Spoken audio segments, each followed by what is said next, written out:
नमस्कार दोस्तों, स्वागत है आपका आपके YouTube चैनल कर स्टडी आई के में। आज हम 4 अक्टूबर 2020 के नेशनल करंट अफेयर करेंगे और यह वीडियो आने वाले दिल्ली पुलिस एग्जाम्स और ऑल गवर्नमेंट एग्जाम के लिए अति महत्वपूर्ण है और इस वीडियो की PDF वीडियो के नीचे डिस्क्रिप्शन में मिलेगी। आज का पहला प्रश्न है, हाल ही में किसने 2019-20 AIFF men's emerging footballer of the year का अवार्ड जीता? अशोक मेहता, अश्वनी भाटिया, अनिरुद्ध थापा, उपयुक्त सभी। इसका सही आंसर है अनिरुद्ध थापा को। अखिल भारतीय फुटबॉल महासंघ पुरस्कार 2019-2020 की घोषणा की गई है। भारतीय पुरुष टीम के गोलकीपर गुरप्रीत सिंह संधू ने पुरुषों की श्रेणी में 2019-20 AIFF player of the year award जीता है। हरियाणा से महिला टीम की मिडफील्डर संजू यादव ने महिलाओं की श्रेणी में 2019-20 AIFF player of the year award जीता है। 2019-20 AIFF पुरस्कारों की पूरी सूची यहाँ देखें। 2019-20 AIFF men's footballer of the year Gurpreet Singh Sandhu. 2019-20 AIFF women's player of the year Sanju Yadav. 2019-20 AIFF men's emerging footballer of the year Anirudh Thapa. 2019-20 AIFF emerging महिला footballer of the year Ratanbala Devi. 2019-20 AIFF award for the best assistant referee P Veramuthu, ये तमिलनाडु से हैं। 2019-20 AIFF award for the best referee L Ajit Kumar Mittai, ये मणिपुर से हैं। 2019-20 AIFF award for the best grass roots development programme, ये पश्चिम बंगाल से हैं। पश्चिम बंगाल राज्य को मिला ये। इनको ई लाइसेंस और गोल्डन बेबी लीग पर आधारित है। AIFF के अध्यक्ष हैं प्रफुल्ल पटेल। इसकी स्थापना 23 जून 1937 को की गई। AIFF की फीफा संबद्धता की स्थापना 1948 को की गई। AIFF का मुख्यालय द्वारका नई दिल्ली में। मेरा अगला प्रश्न है, हाल ही में किसने कोविड-19 के लिए ICMR का वैक्सीन वेब पोर्टल और राष्ट्रीय नैदानिक रजिस्ट्री लॉन्च किया? अमित शाह, अर्जुन मुंडा, डॉक्टर हर्षवर्धन, प्रहलाद सिंह पटेल। इसका सही आंसर है डॉक्टर हर्षवर्धन ने। स्वास्थ्य और परिवार कल्याण मंत्री डॉक्टर हर्षवर्धन ने कोविड-19 के लिए ICMR का वैक्सीन वेब पोर्टल और राष्ट्रीय नैदानिक रजिस्ट्री लॉन्च किया है। यह वैक्सीन वेब पोर्टल भारत और विदेशों में कोविड-19 वैक्सीन विकास से संबंधित जानकारी प्रदान करेगा। इसके माध्यम से वैक्सीन विकास के बारे में सभी जानकारी सरल और पारदर्शी तरीके से प्रदान की जाएंगी। राष्ट्रीय कोविड-19 नैदानिक रजिस्ट्री भारत में अस्पताल में भर्ती कोविड-19 रोगियों के नैदानिक और प्रयोगशाला जांच, उपचार, प्रबंधन, प्रोटोकॉल और परिणामों के संबंध में डेटा एकत्रित करेगी। ICMR की मोबाइल स्ट्रोक यूनिट भी लॉन्च की गई है।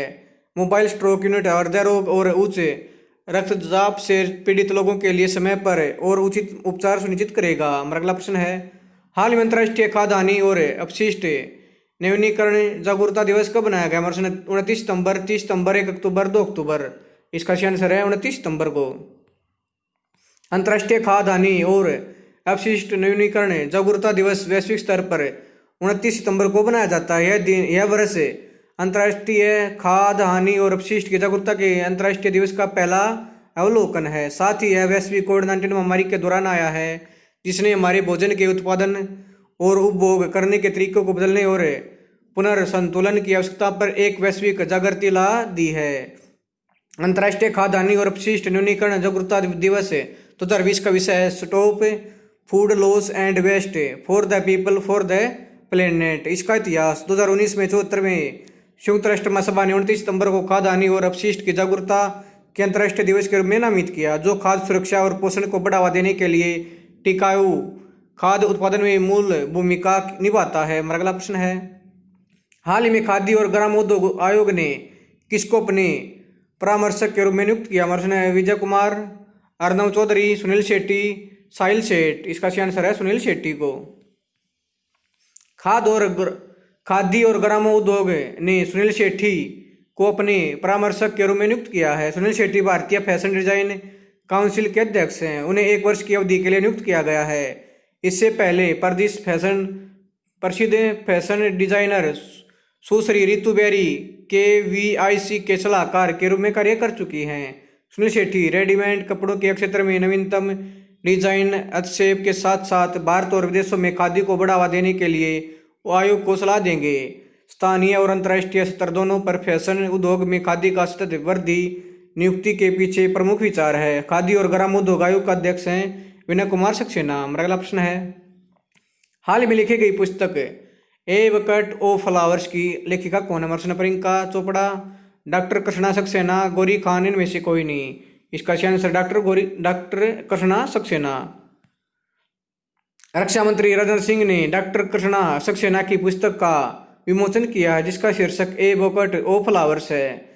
डॉक्टर कृष्णा सक्सेना 1955 में उत्तर प्रदेश के लखनऊ से पीएचडी करने वाली पहली महिला हैं। पुस्तक को इस प्रकार लिखा गया है कि पाठक खुद की यात्रा को देखें और उसे अपने समय के व्यक्तिगत एहसास से प्रेरित हो सकें। अगला प्रश्न है, हाल ही में वयोवृद्ध लेखक और आलोचक डॉक्टर जी.एस. अमूर का निधन कितने वर्ष की आयु में हो गया? 95 वर्ष, 96 वर्ष, 98 वर्ष, 99 वर्ष। इसका सही आंसर है 95 वर्ष। वयोवृद्ध लेखक और आलोचक डॉक्टर जी.एस. अमूर का निधन 95 वर्ष की आयु में हो गया है। वे कन्नड़ और अंग्रेजी भाषाओं में कुशल थे। उन्होंने साहित्य अकादमी पुरस्कार, राज्योत्सव पुरस्कार और भारतीय भाषा पुरस्कार सहित कई पुरस्कार जीते हैं। उनके द्वारा लिखी गई किताबें उनके अंग्रेजी में forbidden fruit, views on Indo Anglin fictions, colonial consciousness in Commonwealth literature, और इनकी कन्नड़ भाषा में हैं आर्थोलोका, अरे कनाडा, कदमवीरिया वेलावनिगे, कदमवीरिया स्वरूपा। अगला प्रश्न है, हाल ही में कौन कर्नाटक में 1 लाख ग्रामीण आबादी को कवर करने वाले 2000 गांवों में वास पर साक्षरता को बढ़ावा देने के लिए एक साक्षरता अभियान शुरू करेगा? नाबार्ड, इसरो, डीआरडीओ, विश्व बैंक। इसका सही आंसर है नाबार्ड।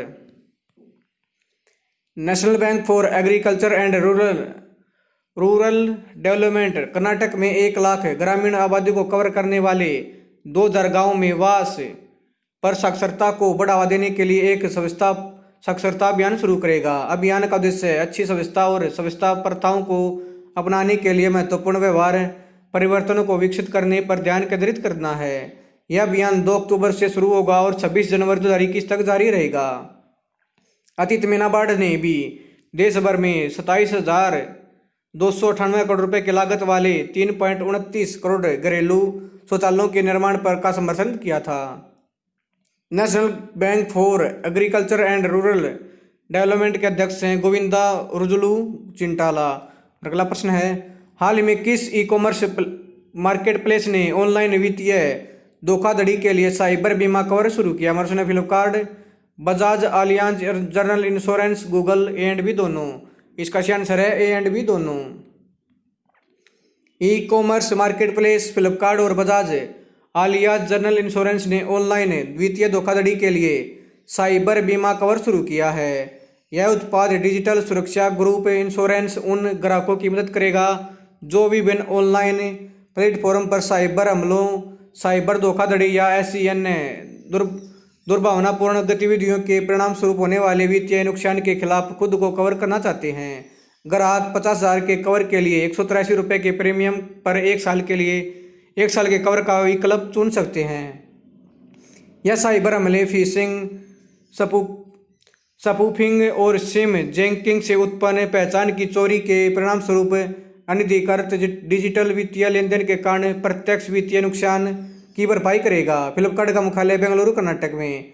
इसके सीईओ हैं कल्याण कृष्णमूर्ति।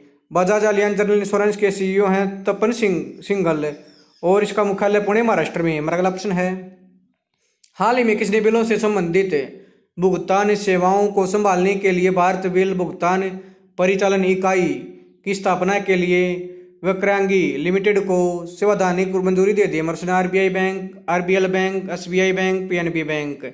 इसका सही आंसर है आरबीआई बैंक।